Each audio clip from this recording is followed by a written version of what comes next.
The benefits of orgasm have been heavily researched, and the studies show that some of the top reasons to orgasm include that it could help you to get a better sleep, decrease your risk of heart disease, strengthen your immune system, relieve menstrual cramps, promote a more regular menstrual cycle, boost your creative thinking, increase your energy, improve digestion, promote relaxation, counter depression, stimulate love and connection, reduce body fat, lower blood pressure, increase your libido, increase fertility, provide pain relief, improve your sense of well-being, increase your self-esteem, make your skin glow, make your hair shinier, and even help you live longer. But if orgasms are so great, then how come we're not all having orgasms like every day, twice a day? Maybe you are. Kudos. And I'm sure many of you are like, because I don't have time to have an orgasm every day, or I don't want to have an orgasm every day, or I don't have the energy to have an orgasm every day, or I hardly ever can come, so why bother trying? Those are all incredibly common obstacles to reaping the benefits of orgasm, which is why in this video, I'm going to be sharing with you one of the major obstacles that gets in the way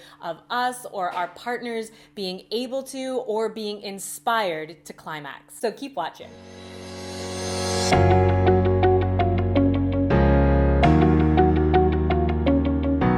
Hello everyone, I am Kendra, somatic sex coach and counselor here at Eat Squat Come, and welcome to day 12 of the 12 days of climax. So in my previous videos, I have been like, yay, orgasms are the best, we should all be having them, and then I've dropped some tips and techniques and some anatomical education, and I think that that is really important information to have. However, in my experience, as well as many women who I've spoken with and worked with, it is very rare that lack of technique is the most major obstacle on the path to orgasmic ecstasy. Instead, it is our emotional and our mental blocks that get in the way.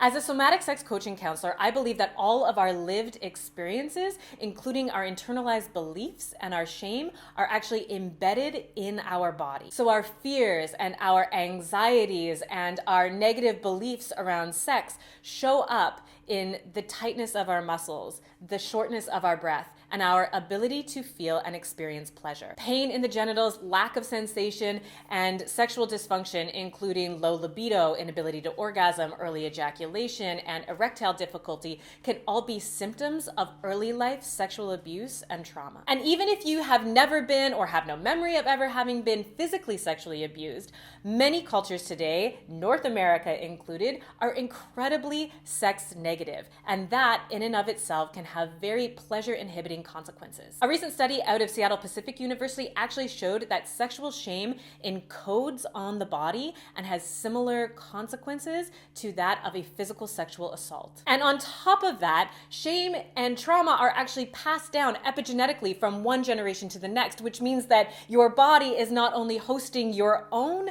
shame, but also your mother's and your grandmother's and your great-great-great-grandmother's. And if we don't do something to heal that, it will continue to be passed down. So what can we do about it? There are several things, including simply being aware of these facts, reflecting on what you learned about sex growing up, who you learned it from, and how you learned it, and how does it show up for you today? And is it serving you, or is it inhibiting the type of sex and love and relationship that you actually want to be having? However, I believe that one of the most powerful instruments that we can use in healing this area is a mindful erotic practice. This means taking time for yourself once a day or as often as possible to engage in self-pleasure. And by self-pleasure, I don't just mean masturbating in the traditional sense. I mean, sure, if that's what you want to do with your time, absolutely go for it. But mindful erotic practice is more than just masturbating. It's about taking time to honor your body by simply paying attention to it and giving it pleasure in whatever way feels right in that moment. Even if that just means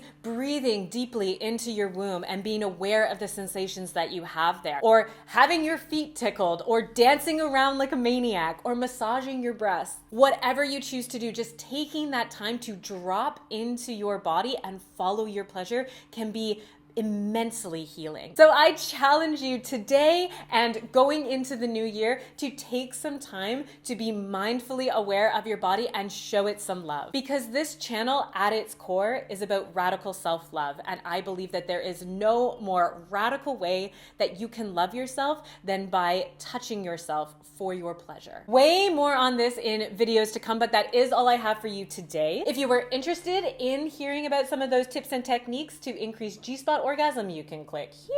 Cervical orgasm, you can click here. Thank you so much for joining us for these 12 days of Climax. We hope that you enjoyed them. Until 2019 and into 2019, eat, squat, and come.